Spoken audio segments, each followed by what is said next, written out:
2월 13일 토요일 아침입니다. 오늘은 찬송가 304장, 주를 앙모하는 자, 우리 함께 찬양 드리고 말씀 묵상합니다.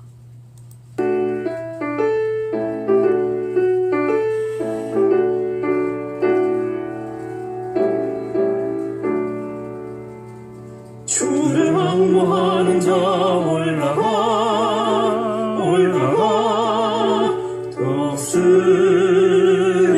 독수리같이 모든 삶이 이고 근심 걱정 벗어는 올라가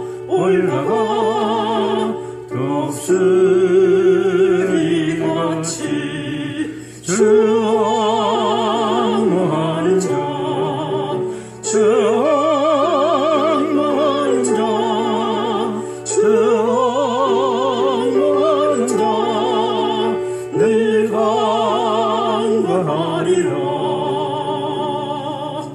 주를 앙모하는 자 걸어가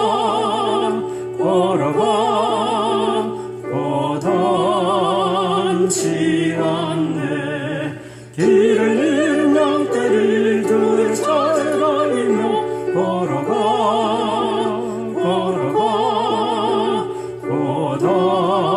고단치 않네 주 앙모하는 자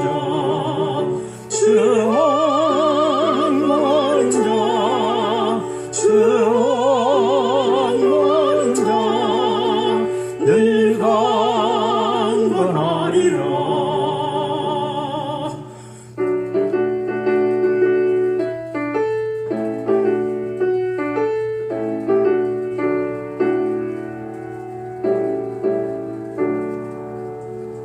주를 앙모하는 자 달려가 피곤치 않네 전성문을 향하여 멸류관을 얻도록 달려가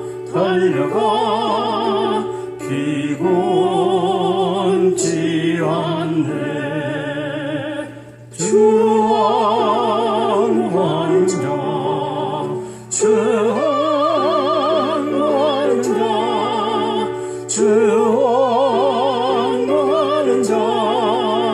늘 강건하리라 주를 앙모하는 자 올라가 독수리같이 은혜 안에 뛰놀며 주의 영광 보리라 올라가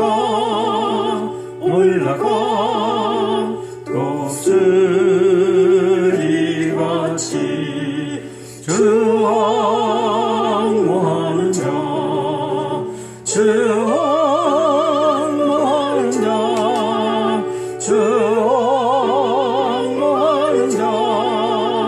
늘 강건하리라 기도하겠습니다. 아버지 하나님, 우리가 찬송 드린 대로 주님을 앙모하는 사랑하는 성도들 오늘도 지치지 않고 오늘 주신 은혜로 인하여 감사하며 오늘도 걷는 자 힘있게 걷게 하시고 뛰는 자 지침 없이 뛰게 하시고 언제나 하나님의 주신 그 사명 위에서 멋지게 맡긴 일 잘 감당하는 우리 성도들 되도록 인도하여 주시옵소서. 가정에서 또 일터에서 또 주어진 모든 소명의 자리에서 하나님의 부르심을 바로 깨닫고 하나님께 영광 돌리는 우리 모든 성도들 되게 하시고 위로할 자를 위로해 주시고 세워줄 자를 세워주셔서 아버지 하나님의 거룩한 뜻을 이루어 주시옵소서. 감사드리며 예수님의 이름으로 기도하옵나이다. 아멘. 오늘 욥기 23장, 24장 우리 함께 읽습니다.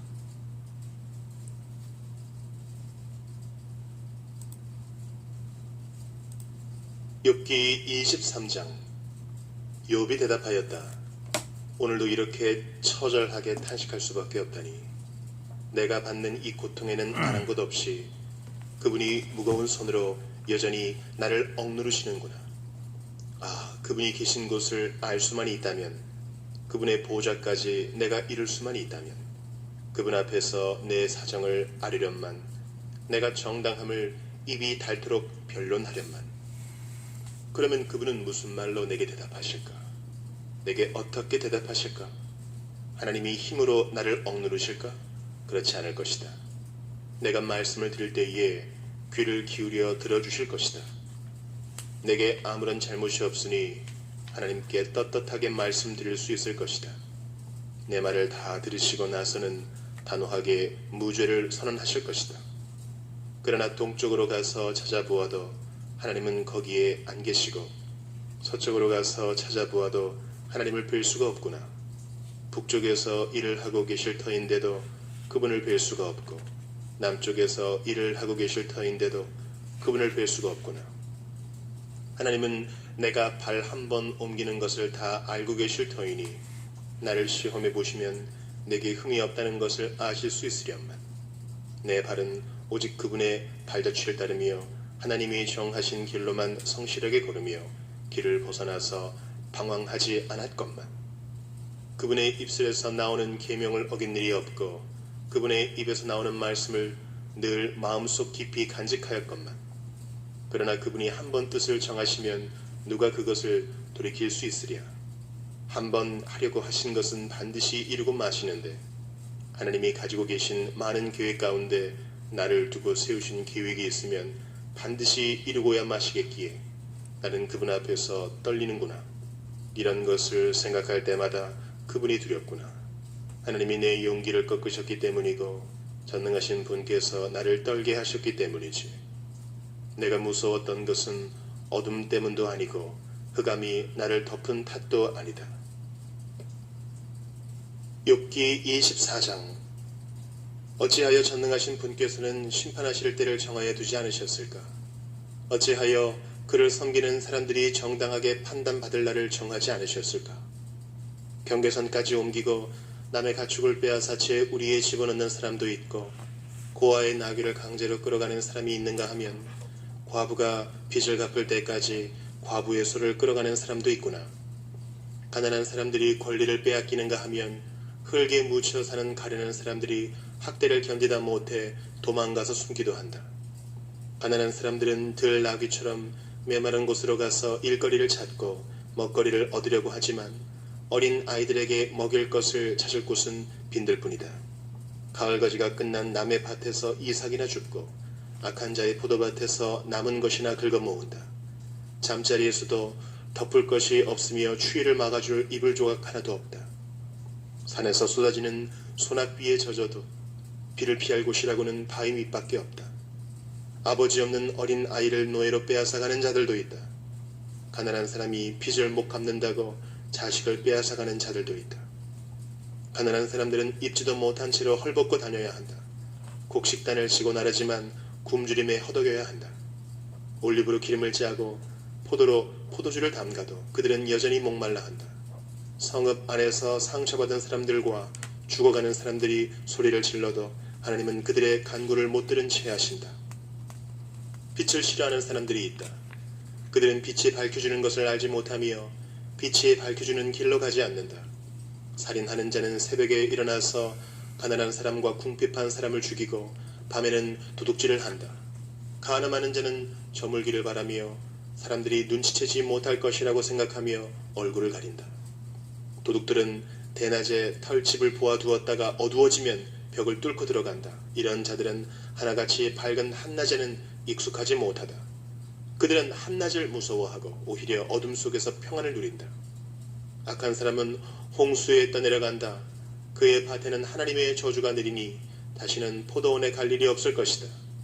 날이 가물고 무더워지면 눈 녹은 물이 증발하는 것 같이 죄인들도 그렇게 수월로 사라질 것이다. 그러면 그를 낳은 어머니도 그를 잊고 구더기가 그를 달게 먹는다. 아무도 그를 다시 기억하지 않는다. 악은 결국 잘린 나무처럼 멸망하고 마는 것이다. 과부를 등쳐먹고 자식 없는 여인을 학대하니 어찌 이런 일이 안 일어나겠느냐. 하나님이 그분의 능력으로 강한 사람들을 휘어잡으시니 그가 한번 일어나시면 악인들은 생명을 건질 길이 없다. 하나님이 악한 자들에게 안정을 주셔서 그들을 평안하게 하여 주시는 듯하지만 하나님은 그들의 행동을 낱낱이 살피신다. 악인들은 잠시 번영하다가 곧 사라지고 풀처럼 마르고 시들며 곡식 이삭처럼 잘리는 법이다. 내가 한 말을 부인할 사람이 누구냐? 내가 한 말이 모두 진실이 아니라고 공격할 자가 누구냐? 네, 오늘은 22장에서 엘리바스가 이제 세 번째로 등장해서 욥을 비난하고 있는데요. 그 엘리바스의 비난에 대한 욥의 대답을 2장에 걸쳐서 기록하고 있습니다. 욥기가 42장이기 때문에 이제 욥기의 중반부를 넘어서고 있는데 이제까지 이제 3차 이제 엘리바스는 3차까지 비난하고 이제 욥기에서는 사라집니다. 그런데 이와 같은 친구들 여기까지 지금 욥기의 중반을 넘어서면서 우리가 종합해 보면 이 욥기에서 우리들에게 이야기하고 있는 것은 친구들의 이 단순한 인과응보 사상은 분명하게 틀렸다라는 것을 우리들에게 얘기해 주고 있는 것입니다. 그 친구들이 주장하는 인과응보 사상을 거꾸로 뒤집어 보면 이렇게 말할 수 있습니다. 지금 고난받고 있고 지금 고통받고 있는 사람이 죄를 졌고 그거에 대한 하나님의 심판으로 해석을 한다면 거꾸로 하나님의 축복과 하나님의 그 은총은 그 사람이 잘 되어야 되는 겁니다. 무조건 잘 되어야 되는 거죠. 그러니까 고난이 없어야 됩니다. 하지만 고난이 있다는 것은 죄고 죄의 심판이다. 이렇게 계속해서 그들이 해석하고 있기 때문에 욥을 통해서 또 그들의 주장 자체를 통해서 욥기는 그런 인과응보 사상, 하나님은 그런 하나님이 아니다 라는 것을 분명하게 보여주고 있는 것입니다. 왜냐하면 우리들의 현실을 보십시오.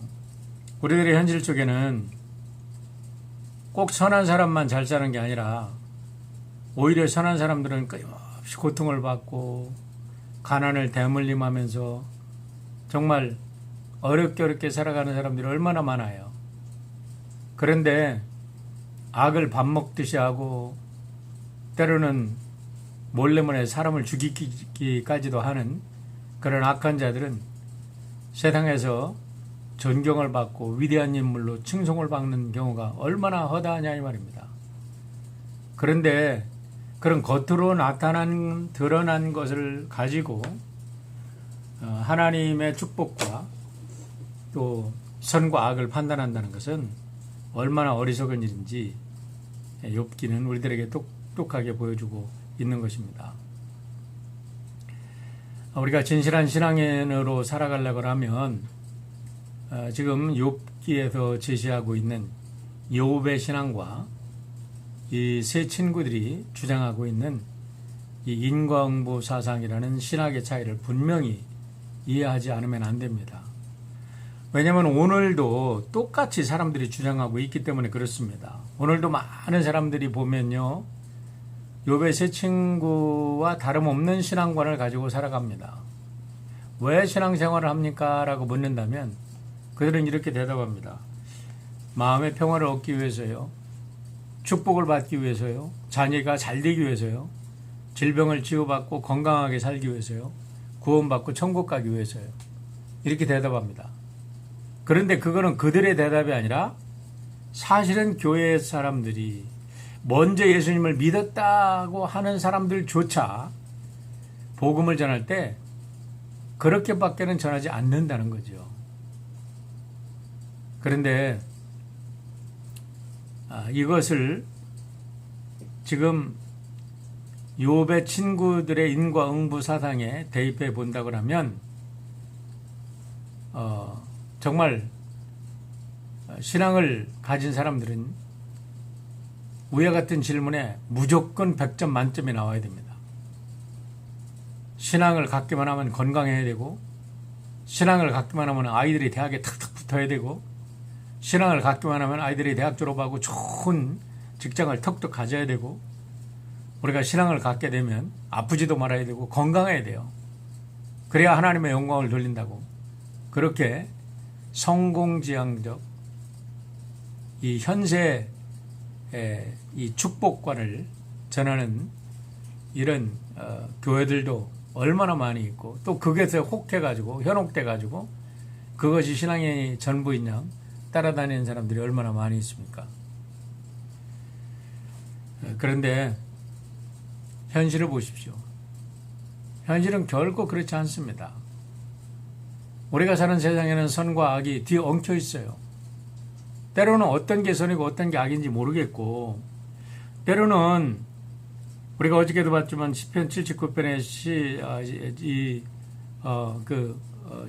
시편 기자가 고백한 것처럼 내가 이렇게 정직하게 살려고 한 게 무슨 소용이냐 이거죠. 왜냐하면 악한들이 저렇게 악을 저지르면서도 너무나 행복하게 잘 살고, 죽을 때도 하나 고통 없이 잘 살고, 아이들은 뭐 그냥 잘 되고, 돈 막 저절로 불어나가지고 정신없이 막 불어나서 주체할 수가 없고. 그런데 우리가 하나님 앞에 정직하게 산다는 것이 무슨 의미냐. 지금 이렇게 지금 이 문제를 가지고 욥과 욥의 친구들이 다투고 있는데, 사실은 욥과 욥의 친구들이 다투는 게 아니라 이 욥기가 오늘 이 시대에 그런 모든 가치 체계가 무너진 이 세계 속에서 살아가는 우리들에게 질문하고 있고, 또 우리가 욥기를 읽어가면서 하나님께 질문 드리는 질문인 거죠. 이런 면에서 우리가 왜 신앙을 가져야 하는가 다시 한번 생각해 보기를 바랍니다. 여러분, 신앙생활을 왜 합니까? 신앙생활을 한다고 정말 밥이 나옵니까? 떡이 나옵니까? 무슨 혜택이 있나요? 많은 사람들이 그렇게 질문을 해와요. 자, 욥의 친구들의 관점에 의하면, 과학적 통계로 본다 그러면, 여러분, 우리가 마음의 평화를 얻고 이 세상에 잘 되기 위해서 교회를 다닌다 그러면요, 교회 안 다니는 게 훨씬 더 편할 수 있습니다. 훨씬 더 마음 편하게 악한 일 막 저지르고도 우리가 이런 guilty feeling, 죄의식에서 사로잡히지 않고 편하게 잠을 잘 수 있어요. 근데 교회 다니면요, 내가 마음속에 악한 생각만 해도 괴로워. 그것 때문에 잠을 못 자. 정말 마음의 평화를 얻으려면요, 하나님 믿지 말아야 돼요. 그리고 정말 이 세상에 잘 먹고 잘 살려면요, 사실 온갖 수단과 방법을 가리지 않고 남의 것 착취해서라도 내가 챙기면 됩니다. 법이 허락하는 한, 세상법이 허락하는 한. 그러나 우리가 하나님을 잘 믿는다면 결코 그럴 수는 없죠. 바로 욥은 우리들에게 오늘 이것을 질문하고 있는 것입니다. 욥은 우리 모두가 빈손으로 왔다 빈손으로 돌아가는 존재라고 이야기합니다. 이것은 우리가 가진 모든 것이 하나님의 것이라는 거예요. 그렇기 때문에 우리가 가진 것과 갖지 않은 것 가지고 우리가 하나님의 선하다 악하다, 하나님의 축복을 받았다 안 받았다라는 따지는 게 아니라는 거죠. 여러분, 우리의 생명도 하나님이 주신 선물입니다. 우리의 지혜도 재능도, 우리가 가진 물질과 우리가 가진 친구와 우리가 가진 자녀들도, 우리의 가족도 하나님이 주신 선물이에요. 그런데 그분이 선물을 주셨다가 때가 돼서 그분이 취해서 가져간다고 했을 때 불평하지 말라는 거예요. 그분이 주셨다 그분이 가져가시는데 뭘 불평할 게 있느냐는 것입니다. 하나님이 우리에게 잠시 맡겨주었던 것을 도로 찾아가시는데 왜 불평하냐는 거예요. 그래서 욥은 이렇게 처음부터 고백을 한 겁니다. 내가 모태에서 알몸으로 나와 싸운즉 또한 알몸이 그리로 돌아가 올지라. 주신 이도 여호와시요 거두신 이도 여호와시오니 여호와의 이름이 찬송을 받을 지인이다 라고 고백하고 있는 것입니다. 이렇게 될 때 사람들은 질문을 할 겁니다. 그러면 왜 신앙생활을 합니까? 라고 질문을 하게 될 텐데 굳이 여기에 대해서 대답을 한다면 제가 다음과 같이 10가지로 요약을 할 수 있다고 생각합니다. 여러분, 우리가 왜 하나님을 예배해야 됩니까? 이거는 하나님이 우리를 만드셨기 때문에 우리는 당연히 피조물로서 하나님께 예배하는 것은 여러분 이유가 없는 겁니다. 하나님께 무조건적으로 예배를 드리고 하나님을 경배하는 것은 인간의 본분입니다. 왜냐하면 우리는 하나님의 피조물이기 때문에 그렇습니다. 두 번째, 신앙을 갖는다고 내가 당장에 건강해지지 않는데 왜 신앙을 갖느냐라고 사람들이 물을 수 있습니다. 하지만 전지전능하시고 무세무지하신 하나님에 대한 분명한 신앙을 갖게 되면요, 놀라운 능력이 생기는데 그 능력은 뭐냐면 어떠한 아픔과 어떠한 고난과 어떠한 역경이 닥쳐도 악과 타협하지 아니하고 선으로 악을 이겨가며 그것을 극복하는 능력을 얻게 된다는 겁니다. 세 번째, 신앙을 갖게 되면 다른 사람과 비교하지 않습니다. 여러분, 우리가 살면서 참 힘든 게 뭐냐면 전부 다 비교의식에서 나오는 겁니다. 다른 사람과 비교해서 우월감에서 행복감을 느끼고 열등감에서 좌절함을 느끼고 불행을 느낍니다. 그런데 신앙생활을 바로 하게 되고 하나님이 나를 지으셨다는 사실을 정말로 믿으면 나는 나고 너는 너고 우리 각자 아주 유니크한 존재인 것을 서로 인정하고 살기 때문에 나는 나로 인하여 감사하고 행복한 삶을 살게 되는 거지요. 네 번째, 신앙을 갖게 될 때 우리는 우리의 몸이 하나님의 성령이 거하시는 거룩한 집이라는 것을 우리가 이제 믿게 됩니다. 그래서 우리의 몸속에 마약을 한다든가 알코올을 집어넣는다든가 우리가 몸에 좋지 않은 담배를 핀다든가 이런 일을 하나님을 믿고 깨닫게 되면 끊게 되는 거죠.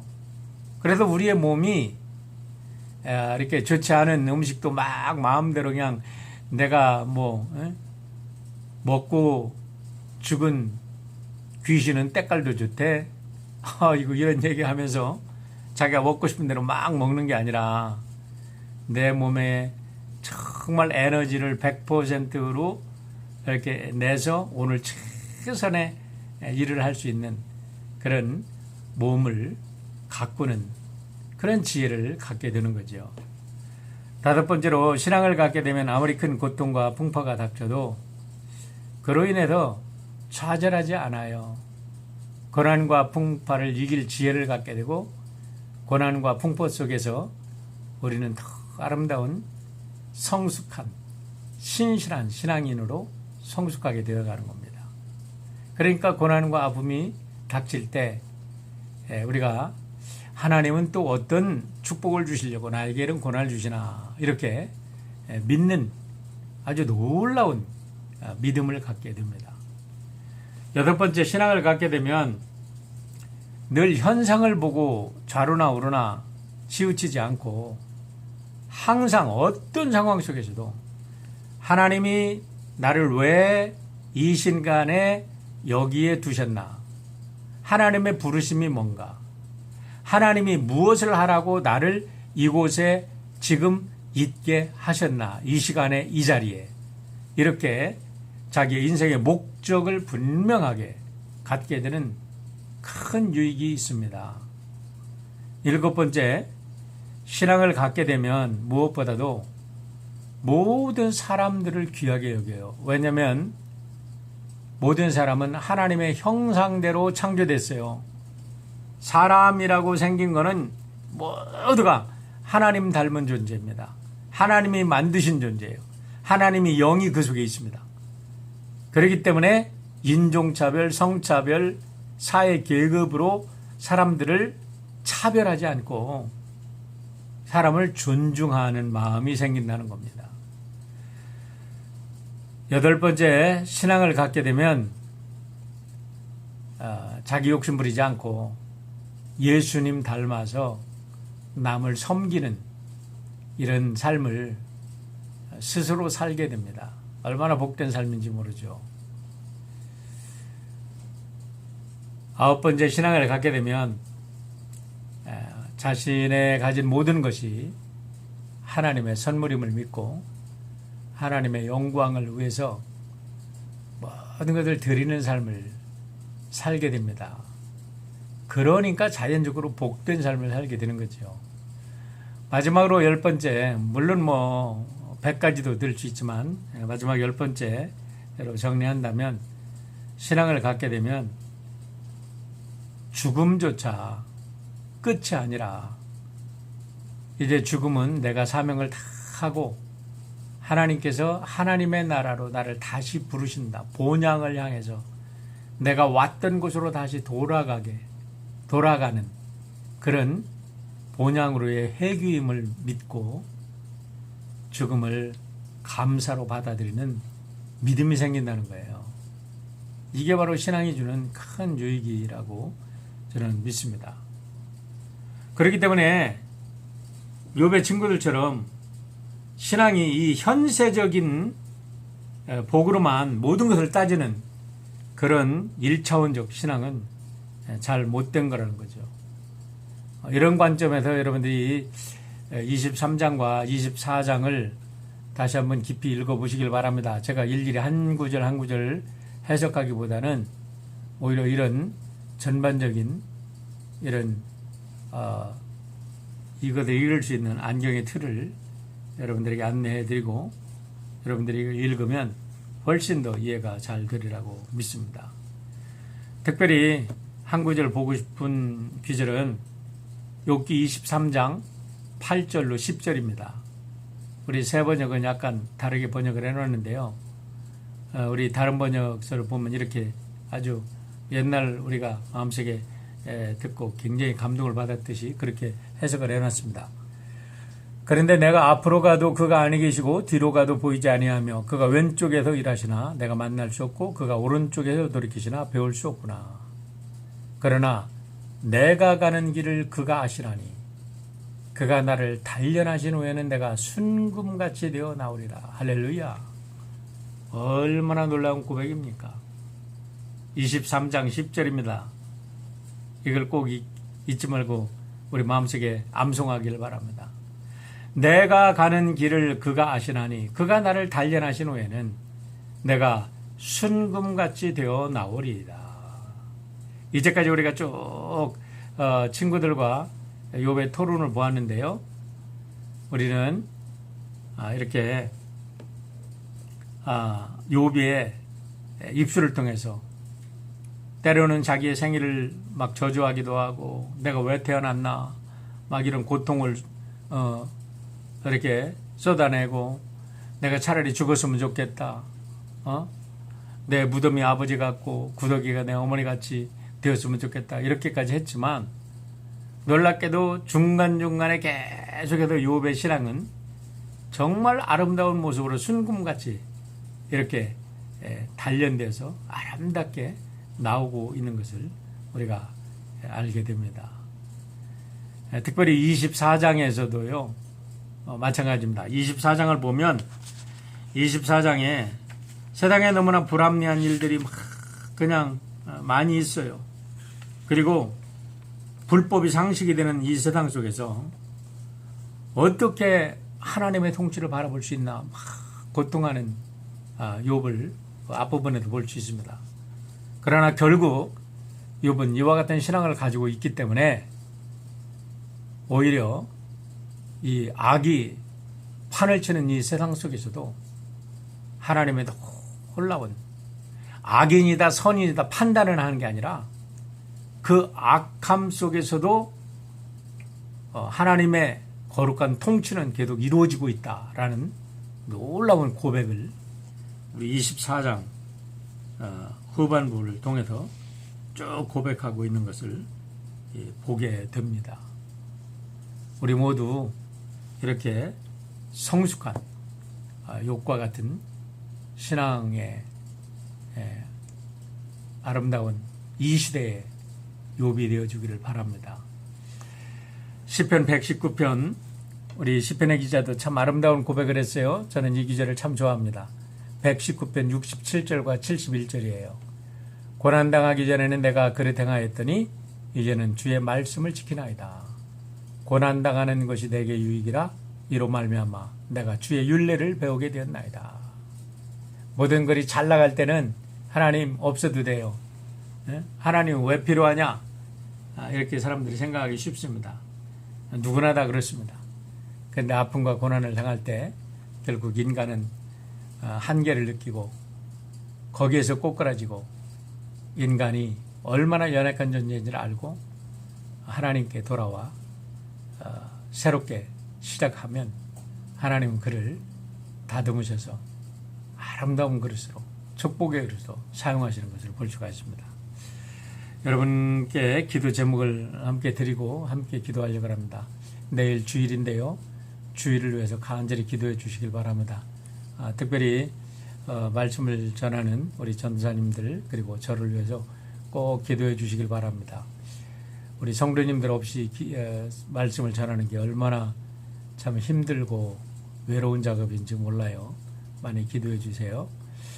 18일부터 20일까지 우리 캘리포니아 연회가 열립니다. 이번 주 목요일부터 이제 토요일까지 이번 연회는 우리 온라인으로 드리는 첫 번째 아주 희한한 연회입니다. 집에서 있지만 온종일 온라인을 통해서 회의를 하게 됩니다. 특별히 우리 얼바인 드림교회 우리 교회에서 개척한 우리 드림교회를 섬기고 있는 원용현 목사님이 드디어 이제 엘더 안수를 받게 됩니다. 그리고 그 기념으로 다음 주일 일부 예배 와서 설교를 하시게 되는데 축복해 주시고 위해서 기도해 주시길 바랍니다. 다음 주일은 아버지 주일이고 교회학교 졸업 예배를 드립니다. 그리고 그 다음 주 24일부터 27일까지 우리 여름 성경학교가 온라인으로 진행이 되는데 우리 선생님들이 스카토를 아주 예쁘게 꾸미고 많은 프로그램들을 이미 녹화하고 지금 잘 준비하고 기다리고 있습니다. 우리 드림트리 커뮤니티 센터에서 우리 학교에 가지 않고 방학을 한 우리 어린이들을 위해서 많은 프로그램을 만드는데 지금 80명의 학생이 등록하고 있습니다. 이번 드림트리 같은 프로그램이 정말 이 시대에 꼭 필요한 프로그램인데 우리 교회를 통해서 하나님께서 이렇게 좋은 프로그램을 할 수 있도록 인도해 주시고 우리 사랑하는 성도님들 또 이를 위해서 축복해 주시고 서포트해 주신 거 정말 감사합니다. 함께 기도해 주시길 바랍니다.